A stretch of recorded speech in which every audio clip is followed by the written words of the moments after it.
Gardner here from Municipal World. We're in beautiful Quebec City this week. Joining me in the Municipal World Media Center is Gordon McIntosh. Gordon is an educator, researcher, consultant, and a former CAO. Welcome. Welcome. Thanks, Susan. It's been a while since we've met. It has been. I think when we met previously, you were in a CAO role, and were perhaps just transitioning to a different path. Tell us a little bit about that. Well, at the time we met, I was Chief Administrative Officer for the Gulf Islands, the Islands Trust. It's about 470 Gulf Islands between Vancouver and Victoria. Island life, yeah. Pretty rough. Yeah, interesting. We always look at these certain places and think how idyllic they would be, Yes. Like a place like Whistler, for example.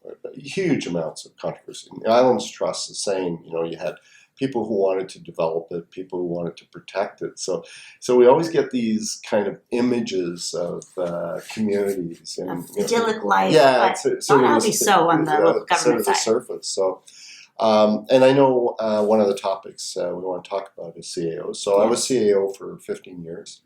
I had the pleasure of being the president of LGMA. Before initially it was the Municipal Officers of BC, and then it became the Local Government Management Association of BC. Anyway, I was president, and during that time, when I was on the executive, we created a forum. My observation going to conferences like we're here with CAMA conference, is that a lot of CAOs would learn more in the hallway than they would necessarily sitting in a room. Absolutely. Not to diss the room, right? No. And so I thought about that. I thought, well, could we organize a session just for Chief Administrative Officers? I'll just say CAOs from now on. Absolutely. So we hosted a forum, and the first one was in Whistler, and a good friend of mine. So we had 50. It was not a conference; it was a forum, very casual. We tapped it out at 50 people. We were all sitting around, and there was a gentleman, a good friend, Ron Bourne, who was the city manager of Kelowna. I'm dating myself here because this is a few years ago. I think it's 15 years ago. And he said he was concerned about the amount of CAO roadkill. There had been a particular situation where a mayor got elected and fired the CAO and had his campaign manager, now the CAO. So it was a lightning rod, right? And that got me going, actually, on my doctorate. Reflecting on that, why would a CAO be good at one time, but not another? The next day after the election, not so good. Yeah, or in one place, but not another place. Yeah. And so that began my journey doing my doctorate studying CAOs, which was a quantitative and qualitative study, which is unimportant for our purposes. Part of it, though, was the qualitative, doing interviews. The dilemma later that I found was when you're doing particular focused research and we interview, you look for particular words, and once I found the words, that was like a check. After the doctorate was all finished, I thought I missed a lot of the conversation. So since then, I've done around 150 CAO interviews. I do travel. I'm blessed with the opportunity to travel throughout the country, north, from Tuktoyaktuk to Tofino to Corner Brook. So as I travel, I would interview CAOs, and very informal, kind of like what we're doing, and just say, hey, what's happening in your world? What kind of issues are you facing, etc. And one of the things that kind of began to come out, I guess, of the doctorate work and the research and these interviews and just talking to people is alignment. Very simple word. And basically the notion is if a car is not aligned, you put a lot of wear and tear on the tire. You use excess energy. Yes. Trying to keep aligned. Yeah, a lot of friction. And if it's real bad, it goes off the road. Right. And often when it goes off the road, that is the result of what we call CAO roadkill, right? Just Okay, got to stay with the parallel, got it. right? Yeah. So So as the interviews emerge, and as I prepare to begin thinking about putting this together, and we shared a bit of headspace with David Siegel when he wrote his book, Leadership in the Shadows, and I was pleased to do that.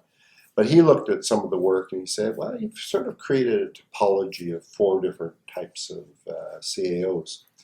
But regardless of that typology, the 2 things that I found were alignment strategically. So are we strategically aligned, heading in the same direction, whatever that means.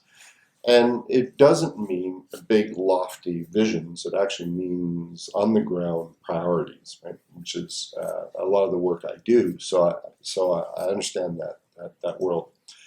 The second, though, that's perhaps more profound, and that we haven't done enough, is behavioral alignment. Are you the right fit? In theory, we would call it situational leadership, right? Are you adaptive to the different situations? And so that really is what I've been trying to explore in how do you read a situation? What tools do you use? Often when I would talk to CAOs, I said, well, how do you know if you're doing okay?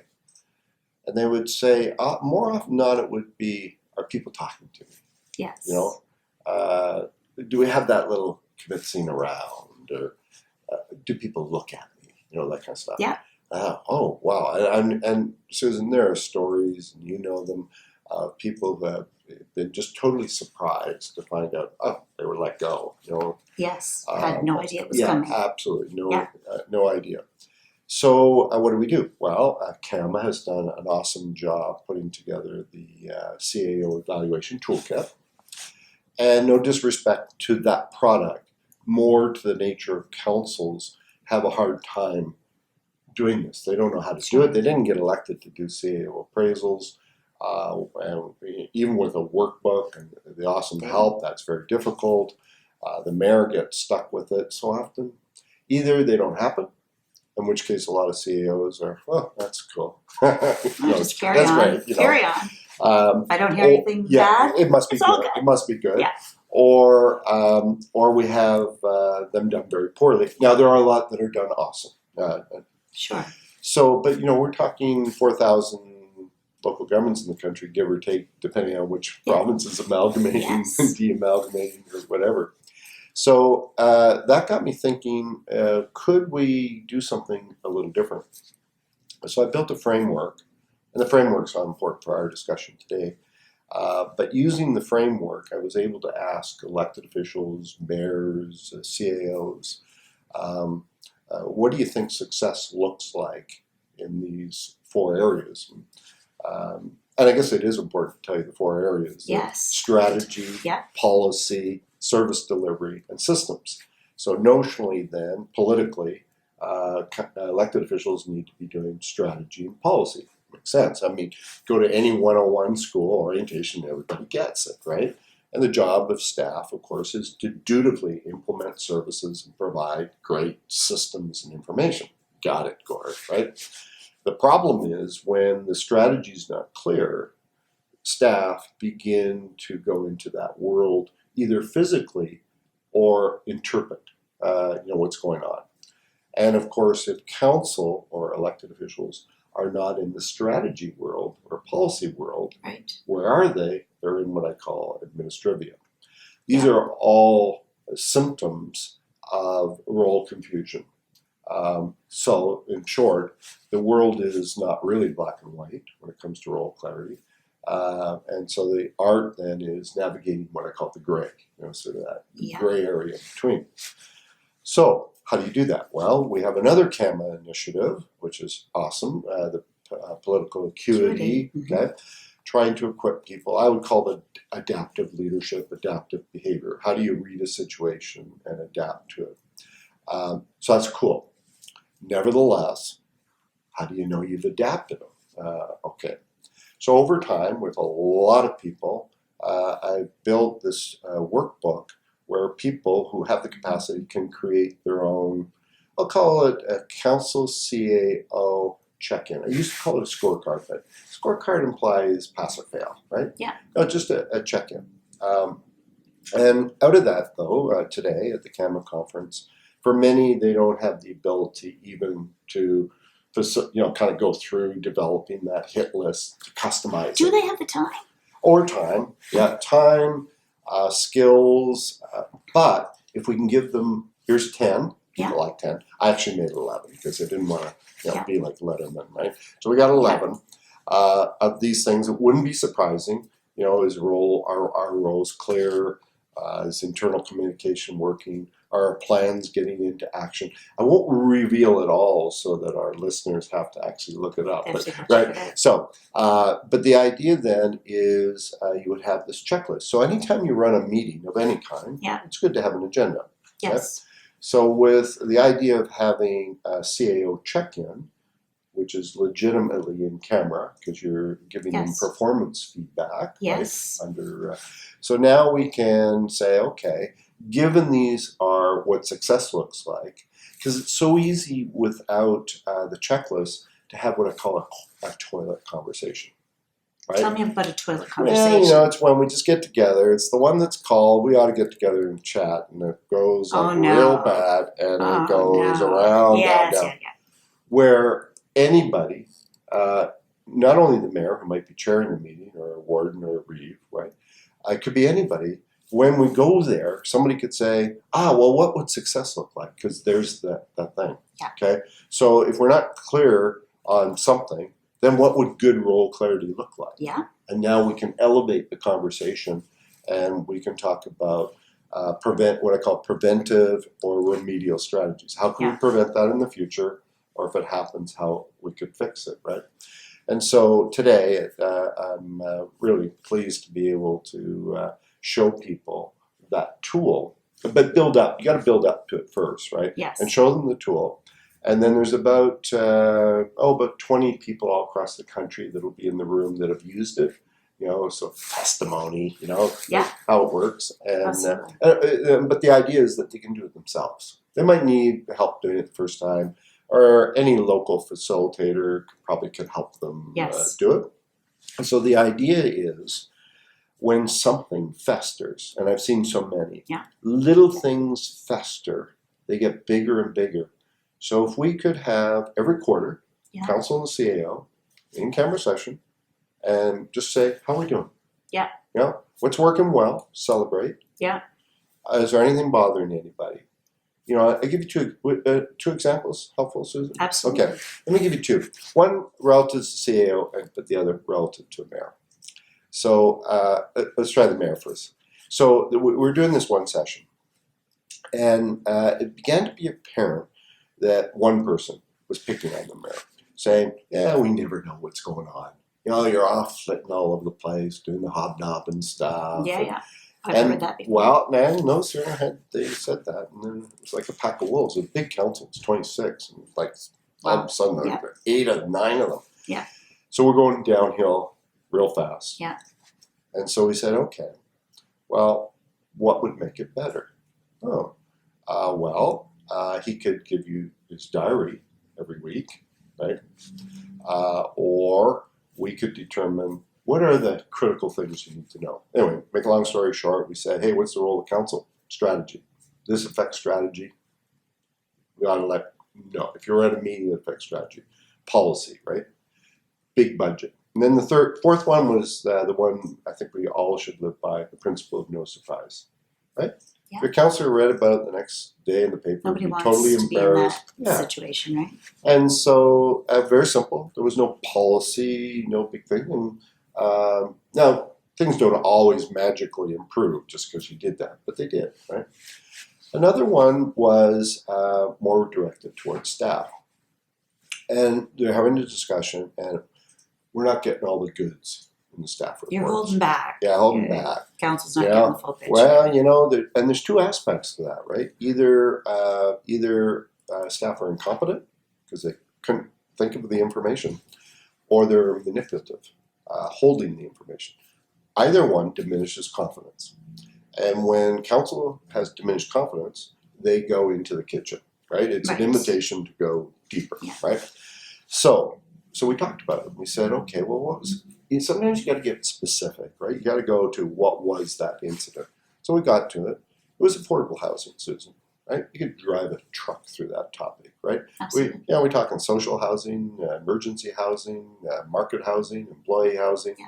And it's what policy people would Yeah. call a wicked problem. There's no Very easy good. answers to it. Anyway, where it ended was that the direction from council was not clear what they were looking for. So the staff report then was inadequate because they weren't answering the question. So, and they had a practice called Committee of the Whole, more informal. So they've improved Committee of the Whole that allow staff to say, you know what, we have no idea what you're thinking on that topic. Let's unpack it. And simple things like, what's the issue? What are you looking for? Okay, that's enough. Now, what's some ideas? And now we'll go do our work. Yeah, we got So something not to run with not now. to be confused with baking it all so that it's all done and staff are just justified. And the other one was being able to come up with multiple options, right? More than one and more than two, because two is often the one you like and some other one that One that hate. you know is going to be yeah. So Yes. trying to get Yeah, through. yeah. But you see how simple that was, a little discussion, and there's so many more, but those are just two good examples of festering, reduction of confidence. In my view, good people begin to do dumb things. So where's that led us to? Well, it's led us to increased incivility, the need for codes of conduct, integrity commissioners all across the country, a disregard, a diminishing public confidence in government, period. But I think 50% turnover on councils on average across the country, stress, roadkill. And with trickle-down effects into the organization and staff that work there too, right? And your efficacy, are you proud? We should be proud to work for a local government. We're the grassroots, right? Absolutely. And just when you see that, it's the kind of thing, often we say line of sight, right? It's important for millennials, but I think it's important for anybody to see the line of sight, right? And so if you're seeing a lot of discord at the council level or council and management, you kind of want, like, what am I doing? I just show up. So yeah, and most people who work for a municipality, I know there's large urban areas, they actually live in that municipality. Yes. Right? Yes. So they're ambassadors to. That's right. So there you go. The CAO is kind of at that apex, and ironically, and erroneously, I think, we have for a long time used the hourglass. I don't know if our viewers can see the hourglass. Can you see the hourglass? Yeah, there's the hour. CAO is right in the middle. Yeah. Right? But that's so false. It's a false dichotomy. We call it a dichotomy, black and white. Right? Yeah. The reality is there's a lot of overlap between the black and white, the notional roles. And so so when we do that, that's gray. So is there that much gray? Or is there that much gray? And what's the answer? And there's no right or wrong answer to that. It's situational. In some areas, it might be very informal, a need for that. Or at a certain time, there might be a need for it, if there's performance issues, et cetera, in the staff, et cetera. But generally, there's an overlap. And so I think people like CAMA, Municipal World, we need to elevate from what I would call professional knowledge, how to write a bylaw, and in fact, how to deal with these wicked issues, climate change, affordable housing, et cetera. And we need to do more around the political administrative interface or navigating the gray. Navigating the gray. And that's what we're going to work on, Susan. That's a great way to put it. Now, so some of the stuff that we talked about here is, working with existing council and so on. There does seem to be an increasing trend, and maybe you can tell me from your research whether that's just perceptual or whether that's actual, to municipal election and turf the CAO or city manager, get somebody in here who knows what they're doing, and tell me, what do you see? Well, let's just take the last 4 years, for example. So Ontario just had elections. Yes. I think, talking to Megan from Huron County, she was just with a bunch of her colleagues, CAO colleagues, and they count 40. Now, in fairness, we got to put a little caveat. Some will see their next council through and retire. Sure. Others will get out ahead of the parade, so you see the writing on the wall, and others get terminated. So there's a combination there of. So that's Ontario. In BC, we're not there yet. Maybe the angst is not as significant given maybe the economy in Ontario, which causes stress. I mean, the point that I always make is when you have wicked problems, limited resources, pressure gets on. And so if we're seeing that in Alberta now compared to their history, so the last election, that was a year ago, 35 CAOs gone within 6 months. In BC, only, I think last count 15, but the last time was 38. And again, the numbers, the point is, there's a lot of frequency of what I call CAO roadkill. And is it more? Is it more than? The jury could be out on that. I just came from New Zealand, just to show you that maybe this is not just a Canadian phenomenon. So I interviewed 10 CAOs down there, and Craig Stevenson from New Plymouth is here, and we were just talking this morning. 40 new CAOs. Now, I forget the total number of CAOs. It's a lot smaller. They've had a lot of amalgamation. Anyway, point being, it's a phenomenon there as well, right? And they have details are unimportant, other than when you on average see a 50% turnover on councils across the country. That's what we're seeing in the last 2 rounds on average. Then that can cause a regime change, right? Sure. Sometimes it can even just be the mayor or 2 dominant players. So what I see is 2 major fronts coming into council. One is we need to be more efficient. Cut costs, cut red tape, get out of the way of business, Stop be the more gravy efficient. train. Yeah, which leads to core service reviews that can lead to organizational reviews. So there's that side. On the other hand, we have another whole set. We need to be more effective, more transparent, more public consultation. Well, I think the average person, certainly our listeners, would know as soon as you put efficiency on one side, effectiveness on one side, these can be compatible. I get it. But often initial days can be very conflictual. Yeah. So who gets caught in the middle is the administration. And when you say administration, well, council only has one employee called the CAO. That's right. So if you have a regime coming in saying, hey, we're going to run more like a business, and then we get rid of the CAO to bring in somebody who's more business-like, right? Or if we have somebody who was too strong, appeared to be running the show, then we need to bring somebody in who's more consultative, right? And so it's an interesting phenomenon to see. Some want a total change, anybody but the style of what we had. Mm-hmm. On the other hand, there's others, we don't want any surprises. Let's go with somebody we know, and usually they're a 2IC, second in command. Okay? Yeah.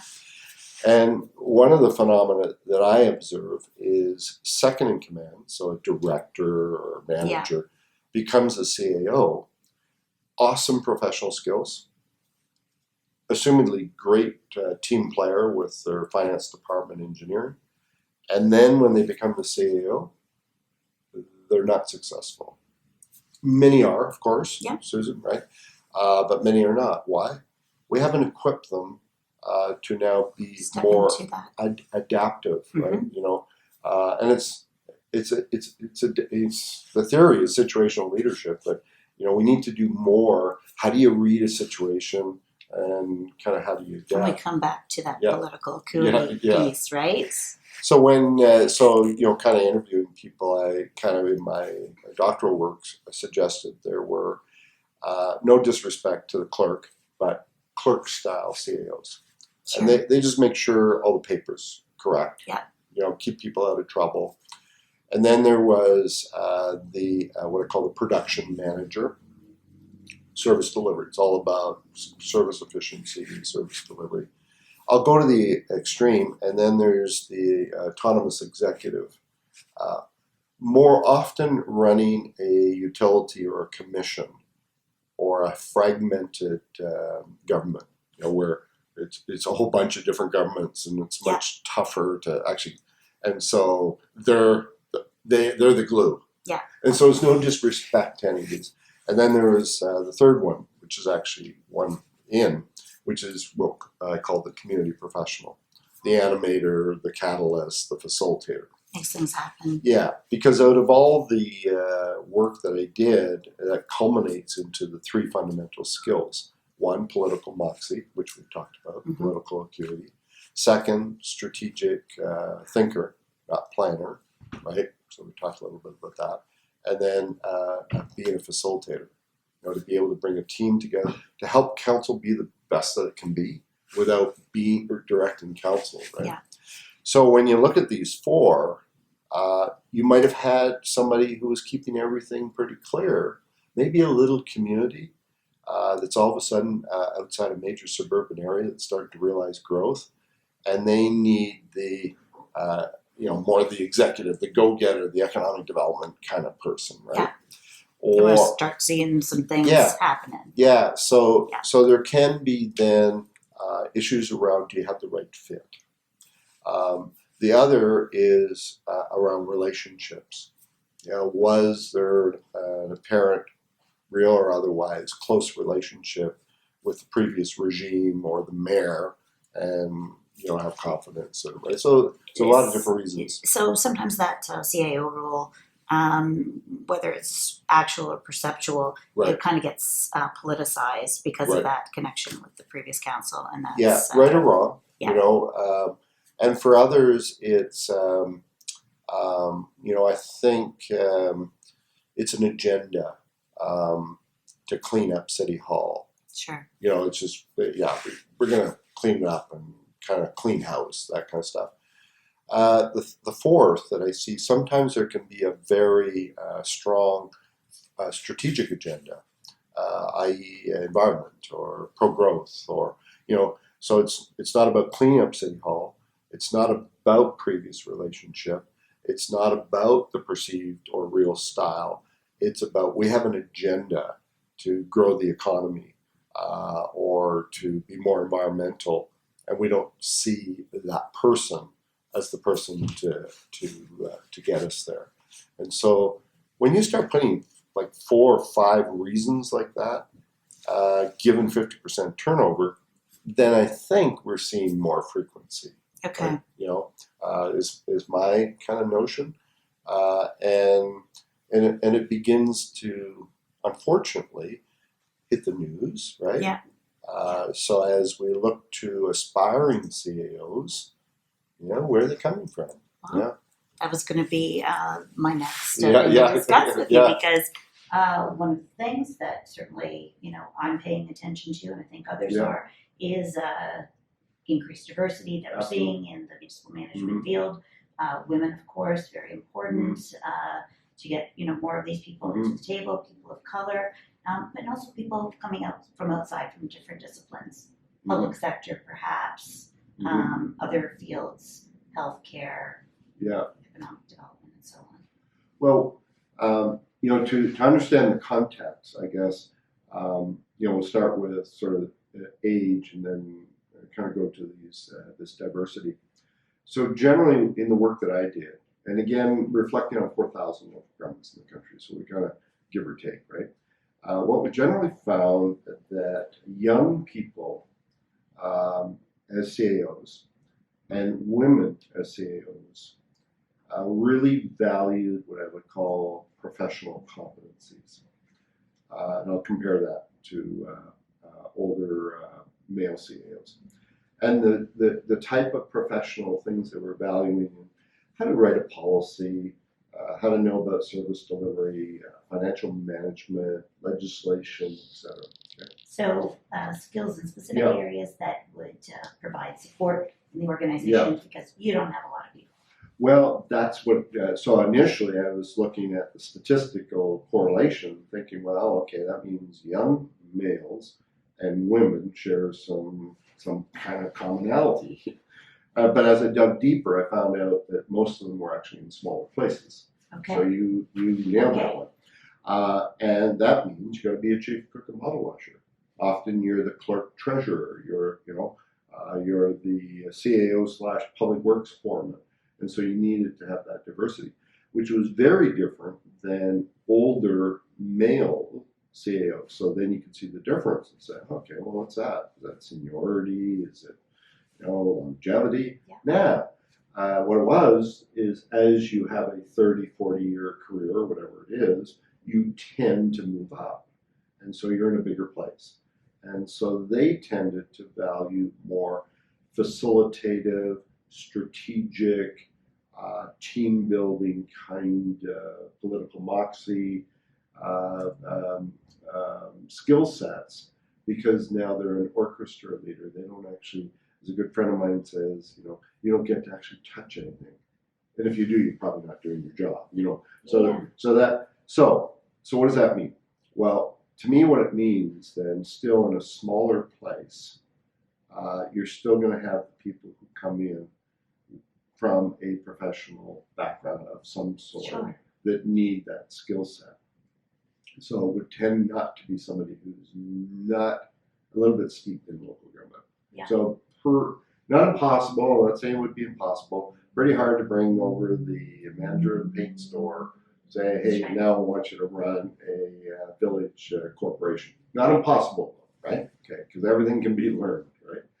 But certainly as you get to be more of a complex organization, you just need somebody who's got awesome leadership skills, because you can learn legislation, or you have people who can do policy and finance, etc. So you need somebody who can navigate that gray, and those people can come potentially from anywhere. So right? Here's a question. Yeah.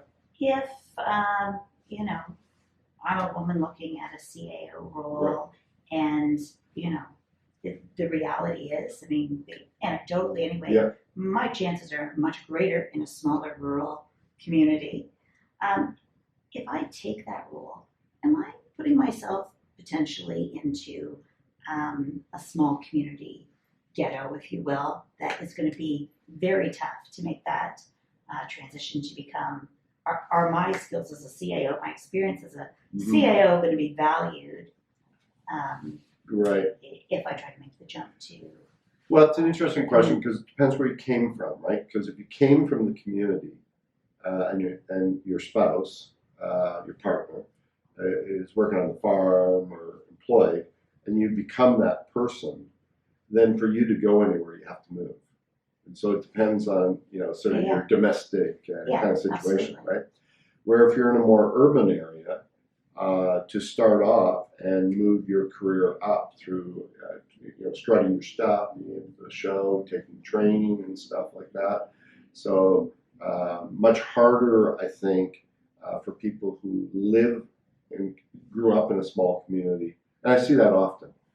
Somebody who becomes a CAO, who's a foreman, for example, the family's rooted there and wasn't a good fit. So now they do have to leave. So I think to some degree it's almost better to be in a bigger place. But we've also got CAOs in small places who've been there a long time, very successful. So Absolutely. there's no kind of. And there is particular it's where you're from. Yeah. It can be a very good place to be, because. Well, it depends. If you're in a particular area where there's 5 local governments within a half hour, half hour is an easy drive, right? But if you're in a place where the next, it's an hour and a half kind of away, it kind of changes. But it speaks to people taking training, number one, networking, reading good magazines, Yes. connecting with people. Absolutely. I was just with somebody who just became a CAO in Ontario, and one of the things she valued the most was being able to connect with CAOs, because Harvard, it's a lonely place, as they know, right? Yes. To talk to your mayor, your reeve, your warden, whatever stuff. Unfair, sometimes talk to your spouse or your partner or your family. Likewise with your management team is a different discussion. So to be able to have that couple of people you can pick up the phone who don't have to be CAOs, but it doesn't hurt, Doesn't right? hurt. You know, because I think there's coaches, mentors for different reasons. Absolutely. You know, and if Yeah. it's just, you know, style wise, etc., that could be anybody. But if it's, you know, hey, I'm facing this particular situation in local government, and being able to have you don't need a lot, you know, just a couple of people. Exactly. And how does that occur? Well, that occurs by taking training events, coming to a conference like that, and meeting people in the hallway, or even I know you've got a lot of videos. I've got a lot, and you know, even when you watch a video and say, "Hey, I'd like to connect with that person," right? And most of the people in this community are very receptive to, Absolutely, because they know the struggle. Well, I look, you know, as I travel doing, you know, either audio or video interviews with CAOs, very seldom do you get anybody that will not be willing to share, right? Yeah. But here's the thing. Maybe we end with a note. I think existing CAOs need to consider the legacy they're leaving. And the often I hear is, I would never want to be like my CAO. Or I would like to be like my CAO. It could go either way. Yeah. So what are CAOs doing to give the aspiring CAOs experiences? How are they getting them before council? You know, so I was with one CAO, a delightful interview, and said, I brought to my council, I'm leaving in, you know, 2 years. Yeah. There's always a jury out. Should you let anybody know you're leaving in 2 years? And here's what's going to happen. I'm not anointing one person. I got 4 out of the 7 on my team. I'm going to give them all opportunity, but there's 4. And now they're going to come to you. They're going to make mistakes. And, you know, so they had arranged everything that they would now be in front of council, you know, presenting and doing more work or working with committees or whatever. They've done a little bit of that succession planning for the organization, right? But then there would be debriefing sessions as the whole team or one-on-one. And to me, that's the challenge of CAOs today who are maybe looking at retiring in the next whatever, right, 2 to 5 years, is what's the legacy we're leaving around navigating the gray. Yes. You know, the hints, the ideas, the tools. And that's what gives me the greatest pleasure in the work that I do is, you know, the tools that we can put out there. Yes. You know, even tools that, I met one person today, a good friend of mine, Jerry Berry, who's presenting today, and we're comparing our check-in tools, right? I said, well, let's just share them, right? You know, because, you know, you've got one, I've got one. There's lots of stuff out there, right? And so that whole sharing, even in the consultancy world, and I understand there's a lot of consultants who, you know, need it's proprietary, right? Sure. Secret. Yeah. But I think more and more, if one place, it was with another one, and they said, well, we took your tool and we modified it. I said, send it to me. I bet you made it better, right? So the more we can share tools, the more we can mentor other people. That's the future of our CAOs. And because I don't think we can do anything about the decline in civility per se. And, you know, I mean, individually, it's like saying we can do something about climate change. We can do 1 degree. But, we all have to do our part. Yeah, and civility is big. it's tough. So we need to work on the reputation of local government. I get it. But meanwhile, we need to probably just do one person at a time as well. One relationship. And one. you know, there you go. Got it. Yeah. Those are great insights. Yeah. Thank you so much. Oh, thanks, Susan. Thanks for Always the nice chatting opportunity. with you. Yeah, thank you. I'm Susan Gardner from Municipal World, here with Gordon McIntosh. We share your stories.